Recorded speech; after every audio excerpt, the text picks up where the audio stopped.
I have to imagine that the week after the Michigan week with a loss is a little bit more difficult to just wake up and be reinfused, but you have to feel like you don't want to take moral victories out of it. But from my position and from a lot of people watching that game, that was the best we had seen Michigan State play. Would you agree with that moving forward?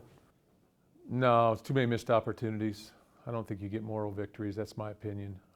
Too many things that were occurring in the game from a coach's perspective that needed to be fixed. I'm talking about fundamental attributes of our play that allows you to be successful or not.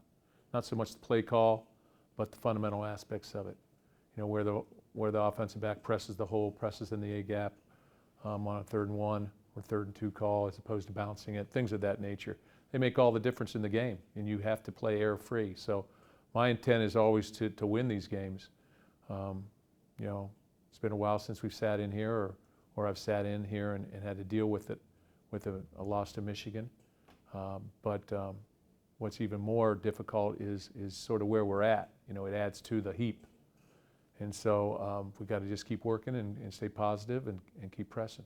I think it was Riley who kind of opened up and he said, some of our younger guys, not pointing fingers at all of us, we need to be more reactionary instead of methodical in our thinking. And that goes to the experience, that plays to the experience lack of for a lot of the players that are out there trying to make these plays in that snap second without thinking too much. Are you seeing that There's too? no coach, there's no player, not one, that doesn't make a mistake out there. And what we have to do as coaches and as players is be accountable to that and not push the finger at a young player or anybody else.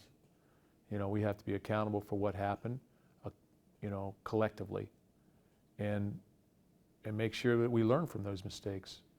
And that's the crux of it. You know, we've got some young players playing. At times there are 3 true freshmen playing, as I said in a press conference. You know, if you can take yourself back to your freshman year and ask yourself where were you at from a standpoint of a maturity standpoint and a physical standpoint, you know, you're still an 18-year-old guy playing in front of 80,000 people against 21, 22-year-old people that have been through this already, and that's the nature of it at times with certain players.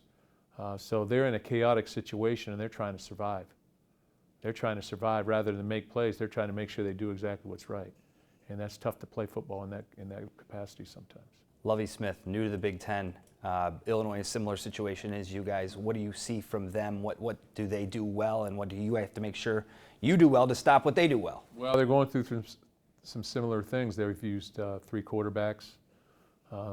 You know, they've got some wide receivers out. They're playing a lot of freshmen. I think 11 true freshmen maybe, or something of that nature, and a lot of redshirt freshmen. So it's his first year, so they're trying to get it going. But what I see good, you know, good concepts, like I do from every coach in this conference. Good concepts collectively, good schemes, offensively and defensively. They run the ball pretty effectively. You know, the passing game was dictated on their quarterback situation and their protection as they go forward. Defensively, they make some plays. I think Smoot is a guy that maybe has 7 or I'm not sure where he ranks, but he's got numerous TFLs. You know, Hardy Nickerson's a linebacker that's been good. So they got players. They'll play hard. So it'll be a challenge going away. But you know, that's our challenge. Our challenge is to come ready. Lastly, how much can a win, maybe the final quarter of the season, if you will, the third of the season, the 4 games you have left, how much can a win starting off at Illinois this weekend maybe help continue that confidence, continue to make sure the shoulders are marching in the direction that you want them to? Winning seems to breed more winning. Winning is the ingredient that you need to sort of solve problems. And winning goes a long way, so there's no question that we have to do what we have to do, but we better come ready. We better understand that, hey, just because you played well in this past game by other people's standards doesn't mean that you played well enough to win.